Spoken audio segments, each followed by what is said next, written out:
No! Mr. Peanut. Hello, my name is Hafu Go, and I graduated from the UBC Sauter School of Business with a specialization in marketing. Now I work in marketing consulting for small businesses. Today, we're gonna react to the best Super Bowl ads of 2020. What does home mean to me? Oh, it's Aquaman. It's my sanctuary. It's the one place. Okay, those are pretty big boots. It's where I can just kick back and be totally comfortable in my own skin. What? You know what I'm saying? Stands at home. It's where I can be myself. Oh my god. And that feels pretty darn good. Oh.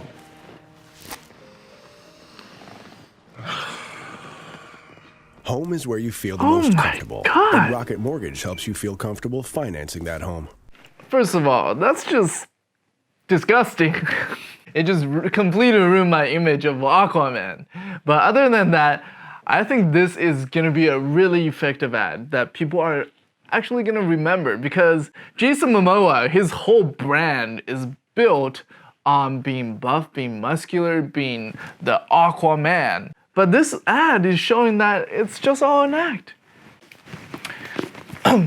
In this marketing book, Made to Stick, the author talks about the 6 key principles to making something that sticks in your mind. And one of them is unexpectedness. So that's why I think this ad hits it at home. Oh, I think this is actually a series of ads. So let's see. I just died in your arms tonight. Oh, look out! Abandon that! Oh, we're too heavy. Oh. Matt, let go. No, you let go. Hey, Mr. Peanut, no, you don't. Don't do it, Mr. Peanut. No. Mr. Peanut. Maybe he'll be all right. Maybe not.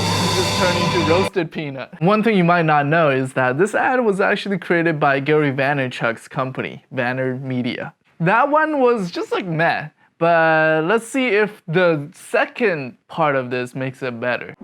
Mr. Peanut, he spent his life bringing This people is pretty together. funny. I know It's the that we are all together now. Kool-Aid Man and Mr. Clean. I mean, this is just genius. I don't know if they're owned by the same company, but I think for them to use it, they have to be owned by the same parent brand, or they had to license out those characters. What is happening? What is that? Is that a baby nut? Ooh. Wow. Just kidding. I'm back. Where's my monocle?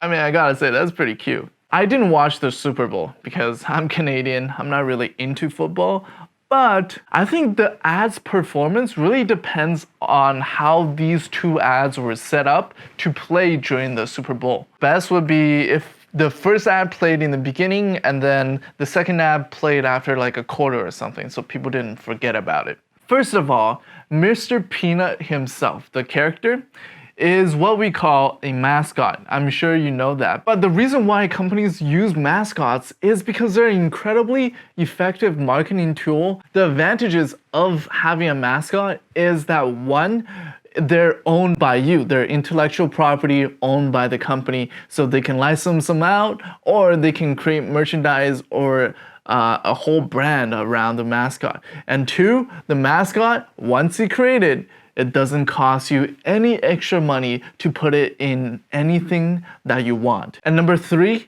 the best thing about mascots is they will never have a scandal and ruin your brand's reputation. That's something that we see a lot often now with these actors, where they're getting hit with like Me Too movements, for example. Brands just immediately cut them out from the sponsorships because they don't want to associate with the actors and his own behaviors. Mascots would never do that to you. But the one bad thing is, mascots don't have any clout when you first create them, so you gotta stick to it and spend a lot of money putting that mascot in front of people, and then it has clout and people will like it. So with this ad, they killed their mascot. It's unexpected. It's also a huge risk. I think what they were going for is they were going for the Baby Yoda trend because Mandalorian is a huge success and people are signing up for Disney Plus just because of Baby Yoda. So they were trying to create something similar with the baby nut here. And I think they were going for the online virality factor. They were trying to make baby nut into a meme. That's why they had the hashtag baby nut there at the bottom. And just judging by Twitter search, there's so many people, endless people talking about this meme. So I think it's really successful. This is why you buy Super Bowl ads. Not only for the Super Bowl itself, but for the whiplash effect afterwards. You get a huge amount of attention if you make your ads right. Alright, this one is Jeep and it's Groundhog's Day. I think it's based off the movie. Personally, I've actually never seen the movie. Maybe I'll go watch it after this. Okay, campers, rise and shine. I like how it was filmed like a movie. It's Groundhog Day. And don't forget your booties, because it's cold. Hey, Phil! No, not you. It's me, Ned Ryerson! Okay, little fella, good job. That's different. Good job. It looks exactly like the movie scene, even though these actors are like 20 years older.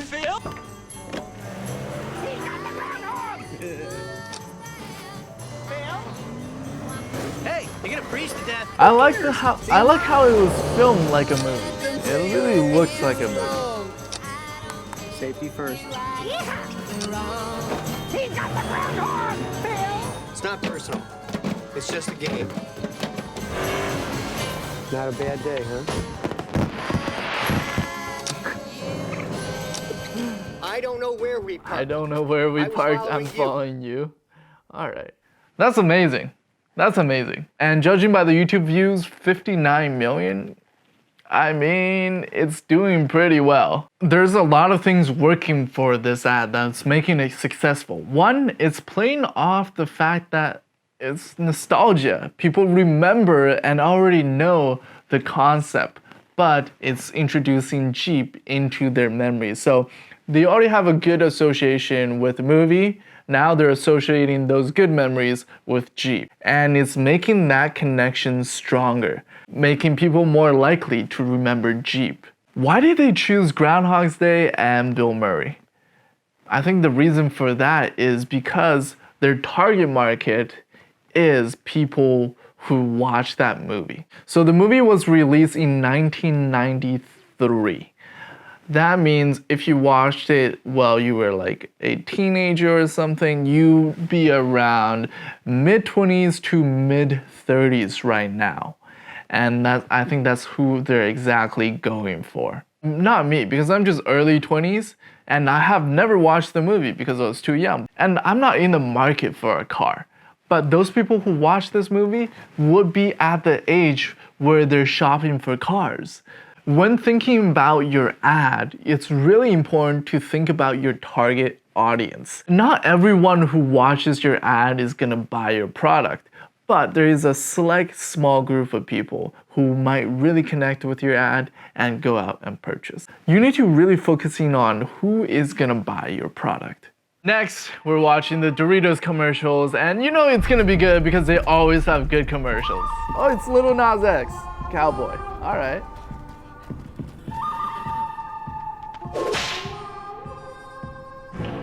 Make your move, cowboy. I got horses in. I'm gonna mute this part because copyright, but he's playing Old Town Road. Take my horse to the Old Town Road, and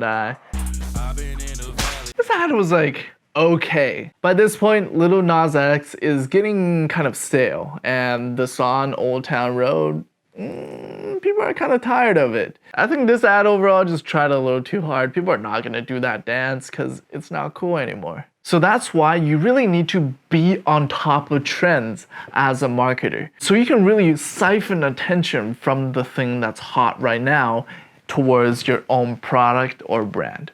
And make sure you subscribe to this channel for more marketer reactions and maybe in the future some marketing reviews of your own business. My name is Hafugo, Mr. Marketer, and I'll see you in the next video. Hit that like button for the YouTube algorithm. Peace.